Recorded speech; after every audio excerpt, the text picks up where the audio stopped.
Un père dort avec son fils mourant. Salut à tous et bienvenue sur AZ237.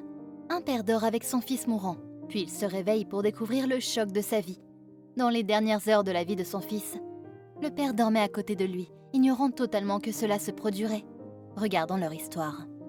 Mais avant de commencer, voici la question du jour. Je peux être mot de passe ou passe-partout. Celle de l'énigme, je suis souvent. J'ai plusieurs dents, mais je suis incapable de mordre. Qui suis-je ? Donnez-nous votre réponse dans les commentaires. La réponse exacte vous sera donnée à la fin de la vidéo. N'hésitez pas à liker la vidéo pour nous encourager. Et si vous êtes nouveau sur la chaîne, abonnez-vous et activez la cloche de notification pour ne manquer aucune de nos prochaines vidéos. Il est courant d'entendre des personnes capables d'exprimer le désir de ne pas avoir d'enfants. Ce qui n'est pas totalement irrationnel, surtout parmi les jeunes générations. Il est certain que donner la vie à une autre créature et l'éduquer jusqu'à ce qu'elle devienne un adulte capable de subvenir à ses besoins est un acte noble. Et c'est un acte magnifique quand il est fait de la bonne manière.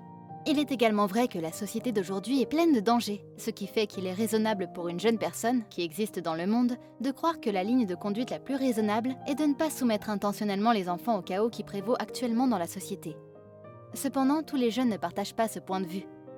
Il y a encore des jeunes qui, dès leur plus jeune âge, ont exprimé le désir de devenir parents parce qu'ils comprennent qu'une personne humaine ne peut se réaliser pleinement qu'en couple ou en famille. Ils croient qu'il vaut la peine de se battre pour l'éducation des enfants, malgré tous les obstacles qui peuvent se dresser sur cette voie. L'un de ces jeunes gens s'appelle Camillo. Mais ce n'est pas n'importe quel jeune homme. C'est un jeune homme particulier qui est destiné à entreprendre l'épreuve la plus difficile qu'un être humain puisse affronter dans sa vie. Mais au bout du compte, qui sait comment la vie récompensera quelqu'un pour avoir fait preuve d'autant d'amour et de foi ? L'un des premiers défis que Camillo a dû surmonter a été le manque d'engagement des femmes, auquel il s'est progressivement familiarisé au cours de sa vie. Après avoir évoqué la perspective de se marier à l'avenir et d'avoir des enfants, le jeune homme a pris peur, malgré le fait qu'il avait un grand nombre de partenaires romantiques. Ni la coïncidence des préférences et des styles de vie qu'il pouvait avoir avec sa partenaire actuelle, ni la durée de leur relation n'avaient d'importance pour lui. Dès qu'il abordait le sujet du mariage ou des enfants, la relation s'arrêtait brusquement. Cependant, même après avoir trouvé une femme qui partageait son désir de fonder une famille, les choses ne se sont pas passées comme prévu. La jeune femme, dont le prénom est Ampawero, a accepté sur le champ la demande en mariage de Camillo. Cependant, plus d'un an s'est écoulé entre le moment de la demande et le jour du mariage, car le jeune homme ne possédait que sa volonté et n'avait rien de matériel à offrir à sa future épouse. Il continuait de vivre chez ses parents parce qu'il n'avait pas d'endroit à lui où s'installer avec sa femme, ni de revenus suffisants pour payer un loyer. Cependant, tout cela n'avait aucune importance pour lui. Il était bien conscient que l'aspect le plus difficile de la situation était d'obtenir le consentement de sa petite amie. Le reste serait pris en charge par la foi et la discipline. À partir de ce moment-là, il a commencé à travailler 2 fois plus dur à l'atelier de menuiserie où il était employé afin d'augmenter ses revenus. Et il a commencé à réduire ses dépenses afin d'économiser encore plus d'argent. Il réparait ses vêtements pour ne pas avoir à en acheter de nouveaux. Et il cessait de sortir avec ses amis afin de dépenser moins d'argent pour se divertir chaque soir. Lorsqu'il rentrait chez lui après le travail, Camillo priait Dieu pour sa belle femme, parce qu'il avait compris que la foi, c'était croire en quelque chose qui ne s'était pas encore produit. Et c'est pourquoi il parlait d'Ampawero comme s'ils étaient déjà mariés avant même que l'événement ne se produise. La persévérance de Camillo a été finalement récompensée. Un peu plus d'1 an plus tard, il a pu se marier avec elle lors d'une cérémonie simple et joyeuse. Ses économies lui ont même permis de partir en lune de miel avec sa femme. Après quoi, ils ont emménagé dans un petit appartement en location en ville. Tout semblait se dérouler exactement comme Camillo l'avait imaginé depuis le début. Au bout d'1 an de mariage, les choses ne se passaient pas aussi bien qu'elles le devraient. Malgré le fait que Camillo et Ampawero entretenaient une relation régulière à l'époque, elle n'est pas tombée enceinte par la suite. Pendant un certain temps, ils ont refusé d'accepter l'évidence, car leur désir de fonder une famille était si fort de part et d'autre. Ils voulaient vraiment penser qu'ils n'avaient pas de chance, et qu'il fallait simplement persévérer. Cependant, il est arrivé un moment où ils ne pouvaient plus nier. Ils ont compris immédiatement que l'un des deux avait des problèmes d'infertilité. Bien que Camillo et Ampawero supposaient que les choses ne pouvaient pas empirer, ils avaient tort. Lors de la consultation et de l'examen, le médecin a non seulement confirmé qu'ils avaient un problème d'infertilité, mais il a également complété le diagnostic en les informant que ce n'était pas l'un d'entre eux, mais bien les deux qui avaient un problème. De plus, le traitement n'était pas couvert par l'assurance maladie et était assez cher.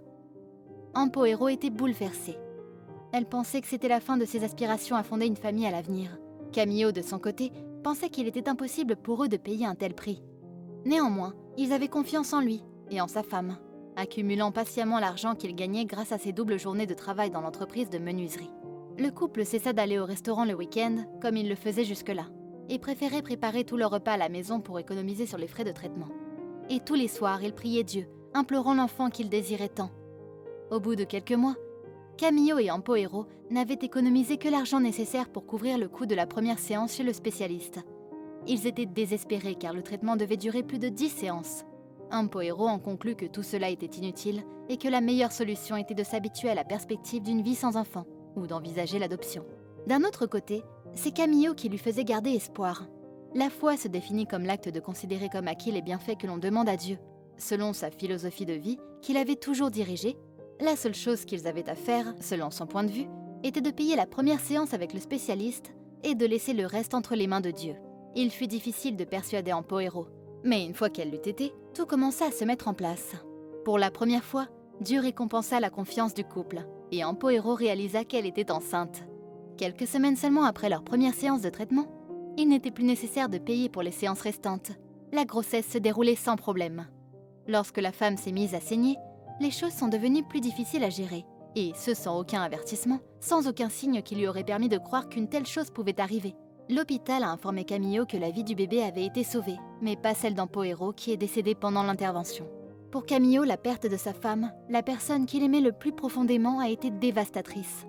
Il se mit à penser que s'il avait validé l'option de l'adoption de sa femme, ils auraient continué à vivre une vie longue et heureuse avant elle, et maintenant il devait assumer les rôles de père et de mère. Pour la première fois, Camillo était obligé de puiser sa force à d'autres sources que celles qu'il avait connues jusqu'alors, car en vérité, l'épreuve la plus difficile était encore à venir. Benito, comme on appelait son fils, a été diagnostiqué d'une maladie grave alors qu'il n'avait qu'1 an. Malgré tous ses efforts, Camillo devait redoubler d'efforts dans son travail afin de gagner suffisamment d'argent pour couvrir les factures médicales que la maladie lui imposait. Cependant, tout semblait vain, et l'état de l'enfant s'aggravait au fil du temps. Ce n'est qu'à l'âge de 6 ans que les médecins ont informé son père qu'il ne pouvait plus rien faire pour son fils. Selon eux, il ne lui restait que quelques heures à vivre après son admission à l'hôpital. Camillo, cependant, ne se découragea pas.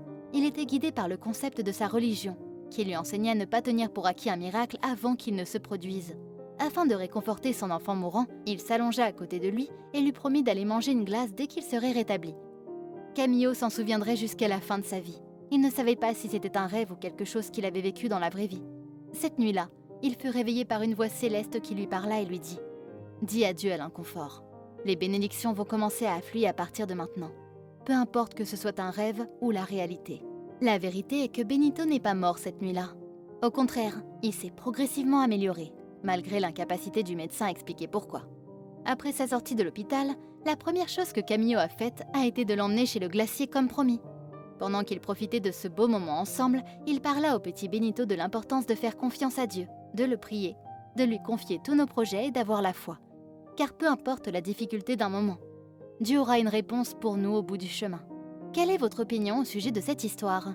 Dites-le nous dans les commentaires. Et maintenant, la réponse à la question du jour. La clé. Bravo à tous ceux qui ont trouvé la bonne réponse. Nous voici arrivés au terme de cette vidéo. Merci de l'avoir regardée jusqu'à la fin. Surtout, n'oubliez pas de la liker et la partager autour de vous. À très bientôt sur AZ237.